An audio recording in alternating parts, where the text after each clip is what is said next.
Once again, visiting with former NASA engineering executive Dwayne Deets on this edition of Republic Theory. It is great to have you along. I'm Dallas Andrews along with Warren Dyson. We're discussing the events of September 11 and really honing in on Manhattan, as obviously we all remember what we were doing on that day. It's one of those things that you never truly forget.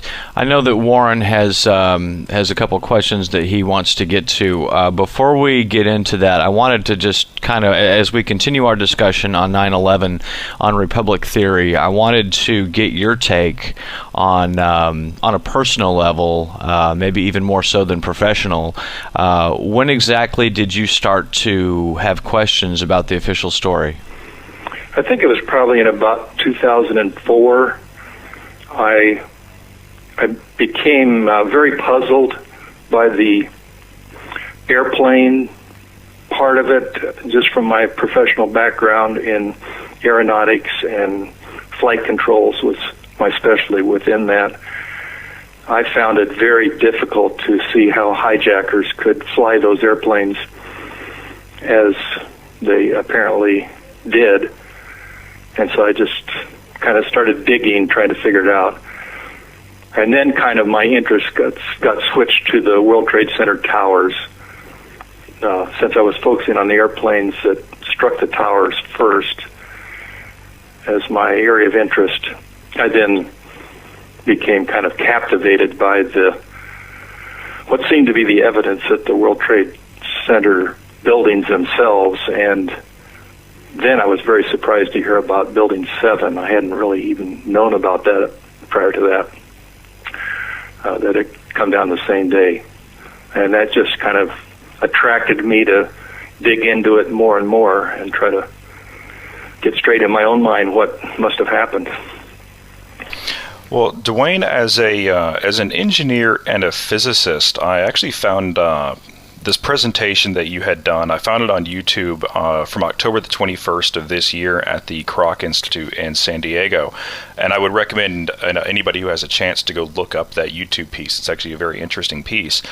But in that piece, you break down for us these building collapses in what you refer to as the 6 pillars. And I was hoping that you could just kind of recap for us what those 6 pillars are in just a very basic format, and just kind of give us a basis here to work from.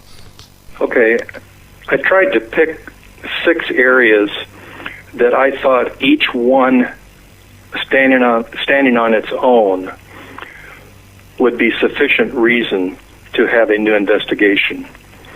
I had this feeling like the whole thing about controlled demolition was too complex, and there was too many factors and things like this. So I just made an attempt to simplify it a little bit more for the general public. So I started from kind of the biggest concept, which I called symmetry, and I gave it the letter S for symmetry. And what this means is that we are told that there were forces that caused the building collapses, which I like to refer to as destructions. That it turns out these were asymmetrical forces in each of the 3 cases. Yet the buildings were destroyed in a very symmetrical fashion. So the laws of physics would say, no, you can't have an asymmetrical force cause a symmetrical outcome. So that's the S for symmetry. The next pillar is looking at the huge structural members, and I call it massive members, on the Twin Towers that were thrown laterally hundreds of feet all around the buildings. And the fact that they were thrown laterally, it meant that there was a lateral component of a velocity that was not provided by gravity. So it was not a gravitational collapse. It had to have been forced out horizontally to begin a ballistic path down to the ground.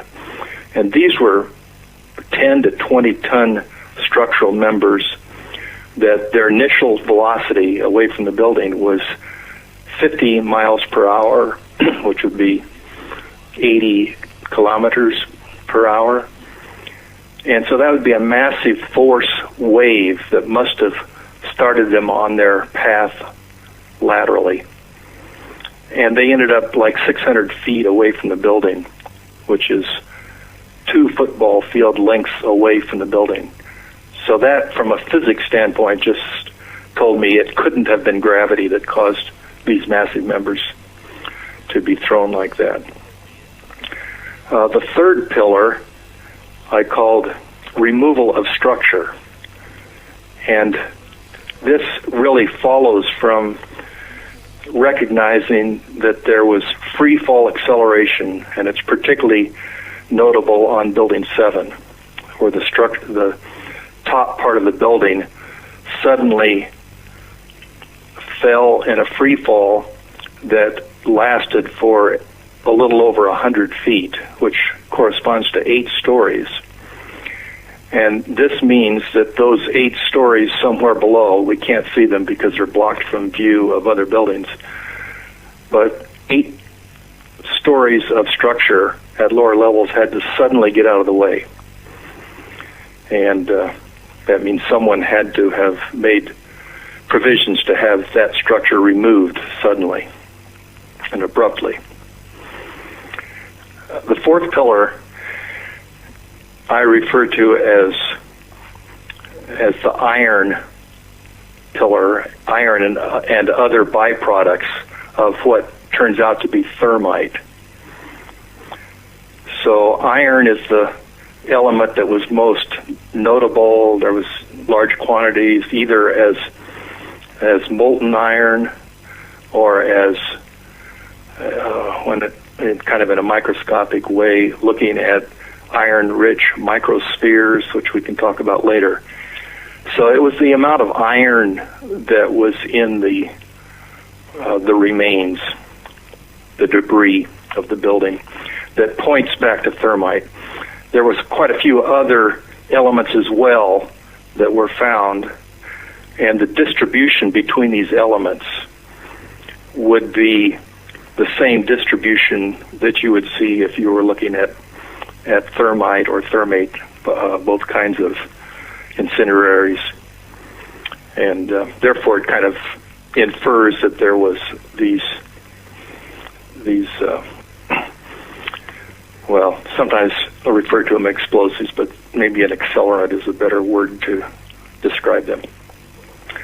And then the fifth pillar, which I give the letter C, and I picked that because of the very large temperature difference between what the official story explains that would be due to aviation fuel fires and office contents. That level of temperature versus evidence that there was temperature as high as 1,000 degrees centigrade higher than that. I call this a centigrade tsunami because it was like a massive overflow of temperature that lasted for weeks later. It just seems to be unexplainable. Certainly, if you only take the official story explanations, it's not explainable. There is an explanation of what probably caused that, and that would go to the sixth pillar, which is E for explosives. And in this case, it's looking at what was found later in the dust, although a lot of times I think of it as in the powder that was the result of the pulverization of the building materials, so the concrete and everything that went into it. And out of that was found to be some unignited military-grade explosives, which is called nanothermite. So that kind of then gives an explanation on why these temperatures could be as high as they apparently were.